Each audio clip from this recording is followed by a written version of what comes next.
Investidor em Foco desta segunda-feira abre a semana com agenda, expectativas para o Copom e resumo da última semana em que a Bolsa Brasileira acumulou mais de 7% de queda. Kleber, o que foi esta última semana, hein? Bom dia, boa tarde, boa noite para você. Bom dia, Rê. Também bom dia, boa tarde, boa noite aos nossos ouvintes, nossas ouvintes. Foi uma semana muito difícil para o investidor, principalmente aquele que estava posicionado em ativos de maior risco, seja ele de renda variável, inclusive também de renda fixa, né?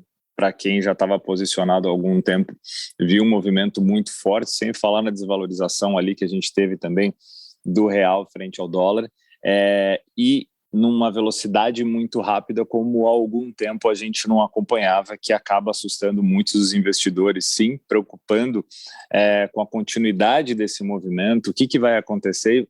Vamos tentar aqui, devagarzinho, ir passando um pouco desse sentimento e dessas perspectivas que a gente tem, né? Muito bem. Agora, Kleber, eu sempre vejo momentos como esse e fico pensando que é nesses momentos que o perfil de investidor ele se mostra se ele está correto ou se ele não está, né? Porque é um momento que a gente precisa ter a frieza de olhar para a carteira e pensar, tudo bem, calma, fica aí, as coisas vão melhorar, ou fazer alguma movimentação estratégica. Agora, não é o momento de se desesperar quando a gente olha os investimentos caírem, porque a gente tem que saber que em momentos eles caem, né, Kleber? Não, perfeito, porque assim, a gente teve aí um movimento muito forte, né, pós-pandemia, né, em relação a juros, em relação a onde o investidor colocaria, né, os seus recursos para realmente ter aquele rendimento que ele precisa. E aí a gente pode chamar aí de uma fase de autoconhecimento das pessoas como investidores, como investidoras, né? É verdade.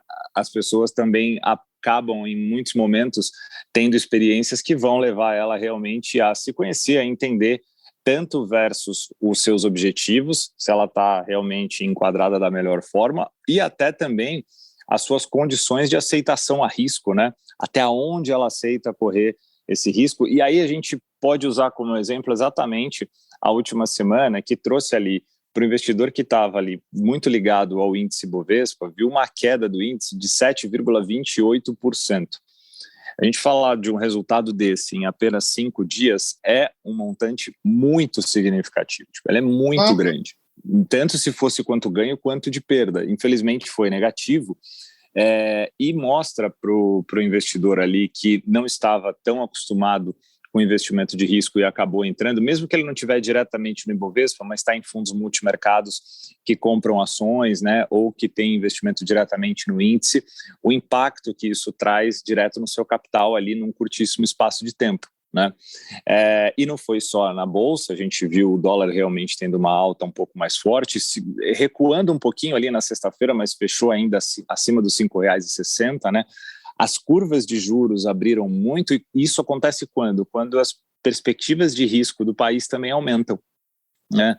E essas perspectivas aconteceram exatamente por quê? Por causa das preocupações que a gente já vem falando bastante e ao longo de todo o ano de 2021 em relação às preocupações fiscais, mas elas acabaram aumentando porque quando se soma, né, a questão do pagamento do Auxílio Brasil, né, com essas mudanças prováveis de valores até o final de 2022 e também as mudanças, né, de regra do teto de gastos via PEC dos precatórios, pode abrir aí mais de 80 bi de reais no teto de gastos de 2022, além ainda de uma possibilidade daquele auxílio diesel, né, aos caminhoneiros que vêm sofrendo com o aumento dos preços de combustíveis de mais 4 bi de reais aproximadamente aos cofres públicos. Ou seja, a pergunta que vem ao mercado e aos investidores é como que vai ser esse aumento de despesas para o país nesse momento, ainda em recuperação de toda a crise? A gente tem possibilidade de assumir essas despesas, né? O país tem essa capacidade de aumentar, né, o número que ele já tem tão grande, né, de endividamento público. Essa preocupação faz com que o investidor faça o seguinte, né? Eu vou diminuir os meus riscos, né? Eu vou diminuir as minhas posições e esse movimento às vezes é muito rápido. E aí o investidor tem que, como você muito bem colocou, começar a avaliar o quanto a carteira dele está adequada à sua aceitação de risco, porque esse movimento tende a continuar, ou seja, essas questões todas continuarem a serem discutidas por alguns meses até que tudo se ajuste, né? Não vai sair de uma semana para outra algo que vai acalmar 100% do mercado, e a gente tem que estar muito atento a isso, sem dúvida, Rê. Perfeito, então fica esse ponto de atenção para ficar acompanhando e colar no especialista ou na especialista, né, Kleber? Porque na hora que aquele viés comportamental bater na porta da pessoa, ela pega na mão da especialista e fala, me ajuda a decidir melhor. Porque a gente, às vezes, quando nem percebe que pode estar sendo influenciado negativamente por uma questão emocional, às vezes, também, né? E a figura do especialista, do assessor nesse momento, ela é extremamente importante para isso, para tanto orientar, né, quanto também até corroborar com a decisão do investidor, né? De repente o próprio especialista vai chegar e falar assim, não, você está certo, a gente precisa mudar versus o seu perfil, ou não precisa fazer uma mudança tempestiva, né, e às vezes precipitada nesse momento, porque tem muita também, até como a gente já conversou um pouquinho nos últimos dias, oportunidade se abrindo. Então tem investidores que não tomaram risco até agora, né?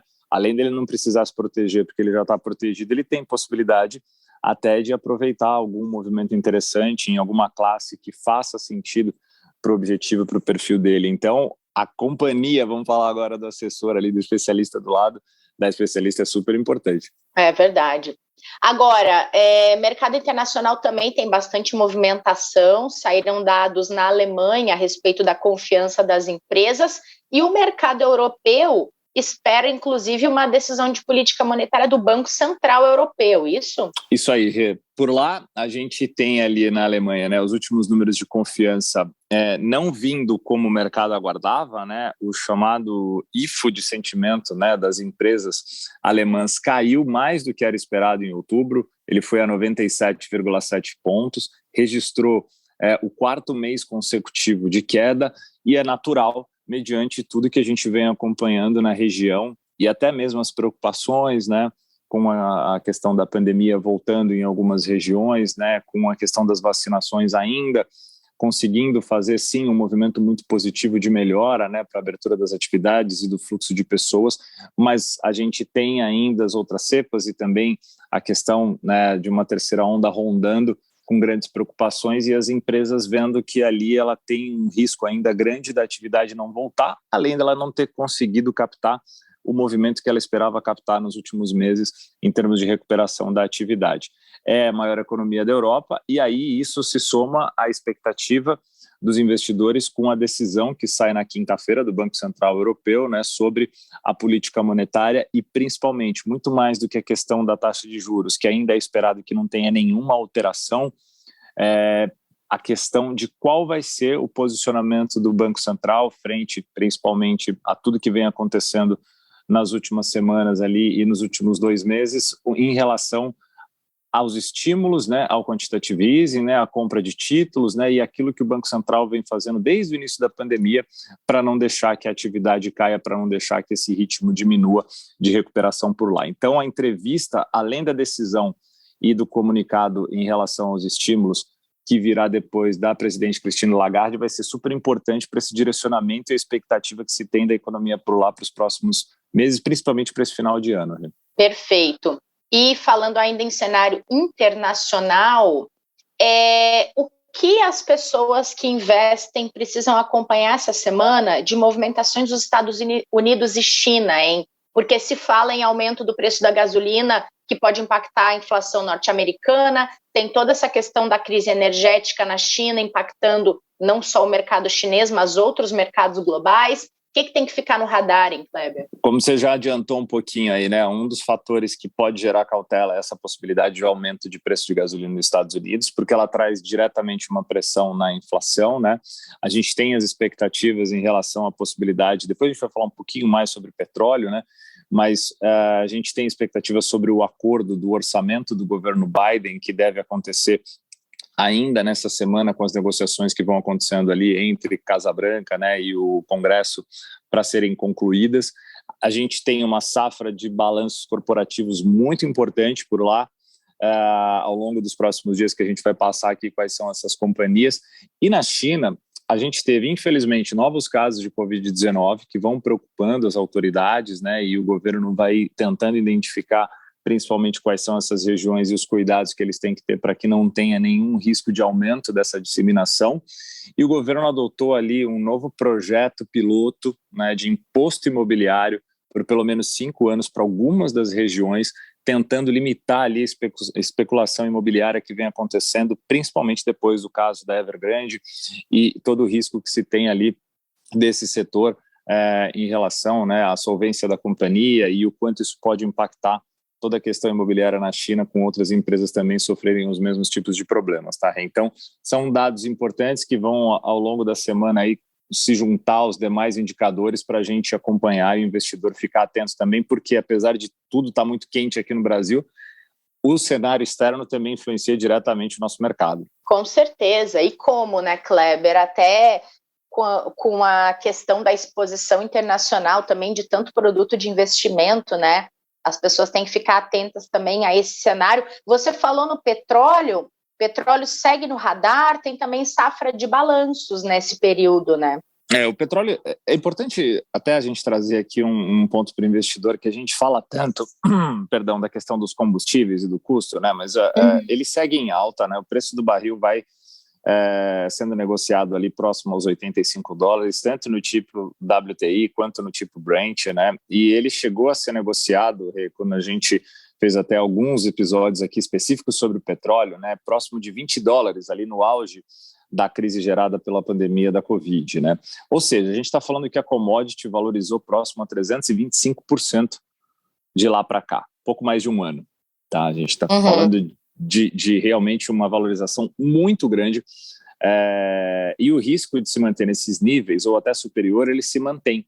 E no final de semana a gente viu ali a Arábia Saudita, né, que é uma das principais regiões produtoras de petróleo, né, junto com os seus principais aliados produtores, né, incluindo a própria OPEP+, argumentando publicamente que qualquer pedido de redução de investimentos em novos desenvolvimentos de petróleo e gás natural, endossado, né, na cúpula de clima das Nações Unidas, né, que vai começar inclusive agora dia 31 de outubro, pode acabar elevando os preços, né, para níveis mais altos e acabar aumentando a diferença entre os países, né, que são mais desenvolvidos, os menos desenvolvidos e aqueles que são produtores daqueles que não são produtores, ou seja, tem um risco aí de aumento de custo também para o petróleo por causa dessas questões que o investidor tem que acompanhar, porque isso impacta diretamente, não só, pensa-se muito assim, no nosso bolso, né, diretamente como consumidor de combustíveis, né, e como investidor, aquele que está ligado a empresas que estão dentro desse setor ou que, né, tem como principal insumo ali a commodity, né, o petróleo. Mas isso pode impactar toda uma cadeia de inflação global e trazer mais impactos ainda, além desses diretos que a gente observa, né? Então, o investidor, além de olhar para o petróleo, vai olhar para uma safra de balanços que são as Big Techs nos Estados Unidos, sempre mexem muito com o mercado. Então, essa semana a gente tem empresas como o Facebook, o Alphabet, que é o Google, né? A Microsoft, o Twitter, além de, falando de petróleo, né? ExxonMobil, Chevron, Shell, e outras grandes como Apple, Amazon e mais gigantes como Coca-Cola, GM, Boeing. Ou seja, está bem recheado ali para o investidor das principais companhias, os resultados que vão mexer com o mercado norte-americano e impacta todos nós aqui, né? É verdade. Agora, falando em impacto também, esta semana temos Copom. Quinta-feira a gente vai falar da decisão que o Copom comunica na quarta, aqui no podcast, mas a expectativa continua a mesma de uma sequência nesse ciclo de alta, da mesma maneira que veio a última, ou a expectativa é diferente, hein, Kleber? Então, a gente tinha, né, o mercado todo até os últimos dias, né, uma expectativa de alta, sim, de mesma magnitude, como foi da última, né, de 1 ponto percentual para a Selic, mas com tudo que vem acontecendo, essas mudanças acabaram fazendo com que o mercado revisasse isso, e a gente vê hoje já uma expectativa majoritária de pelo menos uma alta de 1,25 ponto percentual para a Selic, tendo algumas casas apostando até em 1,5% de alta na próxima reunião da quarta-feira, né? E o potencial para uma natural, né, reprecificação dos ativos financeiros depois de tudo aquilo que a gente vem acompanhando. E esse aumento pode se dar exatamente pela preocupação, né, que o Banco Central tem do impacto de inflação e de como ele vai controlar exatamente a inflação mediante o instrumento que ele tem principal ali, um dos principais, que é a taxa Selic, para que essa não dispare e ele tenha a possibilidade, sim, de no ano que vem atingir ali a meta de inflação, né, e não fugir tanto como provavelmente a gente vai ter essa fuga no ano de 2021. Então a decisão ela é importante, mas além da decisão, se ela vai corroborar ou não com praticamente essas avaliações que a gente vem acompanhando das últimas semanas, é o comunicado que acompanha que a gente vai trazer aqui na quinta-feira depois para o investidor também entender um pouco mais, né, do que veio da cabeça das decisões ali dos líderes do Copom, né, dos seus integrantes, para uma decisão que talvez seja uma das mais importantes desse ano, mediante tudo que vem acontecendo nesse prazo recente, né, Rê? É verdade. Agora, da cabeça dos principais analistas do mercado, vieram mudanças no relatório Focus de hoje, né? Vieram, a gente muitas vezes fala, né, que o relatório Focus teve mudanças marginais, né, não teve grandes diferenças. Da semana passada para essa, as mudanças foram grandes, né, mostrando já que os principais agentes do mercado começaram a revisar aquilo que eles tinham como premissas, muito por causa desses impactos que a gente teve. Então, quando a gente olha, falando da Selic diretamente, que é o que a gente já vinha comentando, ela tinha uma mediana ali de 8,25 para esse ano. O fechamento agora da mediana já está em 8,75, com algumas casas já assim colocando como isso é uma mediana acima de 9%, o fechamento da Selic para 2021. E para 2022 a gente já vê ali ela saindo de 8,75 para 9,5, com algumas casas sim já fazendo apostas acima de 2 dígitos, ou seja, acima de 10% para o final de 2022. A inflação saiu de 4,18 do ano que vem para 4,40, o câmbio de 5,25 para 5,45, e o PIB se manteve ali praticamente nos mesmos níveis, né? Não muito grande a diferença, mas também acabou caindo de 1,5 para 1,40. Isso já falando de 2022 para 2021, a gente já está com a inflação quase 9%, 8,96 na mediana, câmbio também 5,45, ou seja, a percepção realmente de uma deterioração de cenário no curto prazo, que traz uma projeção um pouco mais crítica aí dos analistas para tanto o fechamento desse ano quanto do ano que vem. E o investidor vai, obviamente, sim, ter que revisitar suas posições, sua carteira e olhar aquilo que ele tem hoje investido para ver o que ele precisa, mediante essa mudança de cenário que vai se apresentando, fazer os seus rebalanceamentos e os seus ajustes ali para ficar mais adequado possível a esses movimentos. Perfeito. Bom, a gente já falou aqui para as pessoas que nos ouvem e que investem ficarem atentas ao cenário local, à questão da movimentação do preço do petróleo, ao cenário dos Estados Unidos, que tem decisões de pacotes, inflação, crise energética na China, safra de balanços que podem impactar alguns investimentos, também o mercado global, porque vem dos Estados Unidos. Acho que foi isso. Falta alguma coisa para essa semana, Kleber, que a gente não falou? Falta, né? Torcer para tudo dar certo, né? E outra coisa, lembrei. Colar no especialista. Exatamente. E acompanhar também, a gente tem mais alguns indicadores locais aqui que vão sair importantes, como o IGPM, né, de outubro, que sai na quinta-feira, né, PNAD contínua, falando de emprego, né, e também do próprio CAGED, mas a gente tem alguns balanços corporativos, como Petro, Vale, Ambev, Eletrobras, entre alguns outros que vão sair. Mas, sem dúvida, esse resumo que você fez é perfeito para o investidor realmente acompanhar, a investidora ficar atenta e todo mundo ter o cuidado de enxergar que o curto prazo, sem dúvida, não é o ambiente que a gente deve tomar as nossas decisões ao avaliá-lo. Mas ele é importante para a gente entender o que ele está dando de sinais de mudanças estruturais que a gente possa ter no longo prazo, e é isso que a gente vem avaliando, passando para os nossos especialistas, os nossos assessores, ajudarem os investidores a enxergarem esse cenário e tomarem as melhores decisões pensando sempre, obviamente, primeiro em ficar dentro do seu perfil, né, tomar cuidado com os riscos que sejam adequados, mas também olhar muito para o longo prazo, para aqueles investimentos mais arriscados que tiverem na carteira, para não tomar uma decisão precipitada de saída se não houver necessidade, né? É verdade. Muito bom, Kleber. Tomara que essa semana seja um pouco mais leve do que a última, que vocês não tenham tanto trabalho árduo como tiveram na última semana. A gente aqui, né?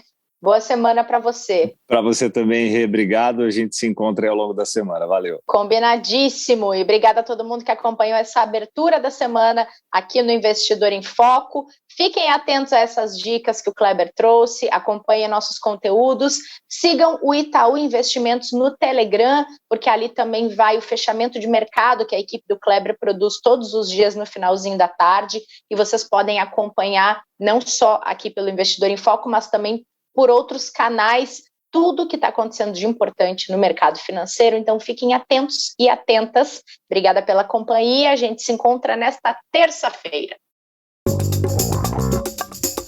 Todos os dias, aqui no Investidor em Foco, uma conversa descontraída sobre investimentos, mercado e planejamento financeiro. Aqui você fica por dentro das principais discussões e movimentações que podem impactar seus investimentos. Ah, e nosso encontro é sempre na hora do almoço.